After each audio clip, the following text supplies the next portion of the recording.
আসসালামু আলাইকুম। প্রতিদিন আমরা যেসব খাবার খাই তা শুধু শরীরের জন্য নয়, ঈমানেরও একটি অংশ। আজ আমরা জানব ইসলাম কি বলে ভালো খাবার নিয়ে। ভালো খাবার মানে কি?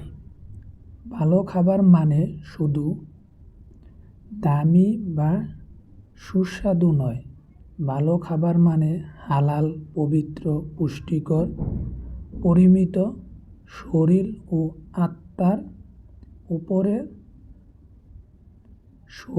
ও আত্মার উপকারে আসে এমন খাবার।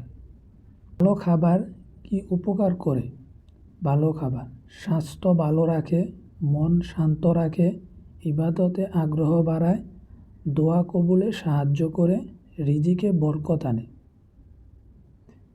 ভাই ও বোনেরা, হালাল খাবার শুধু শরীর নয়, ঈমানকেও নিরাপদ রাখে। আসুন আমরা নিজেরা ভালো খাবার খাই, পরিবারকেও ভালো ও হালাল খাবার খাওয়াই। আসসালামু আলাইকুম।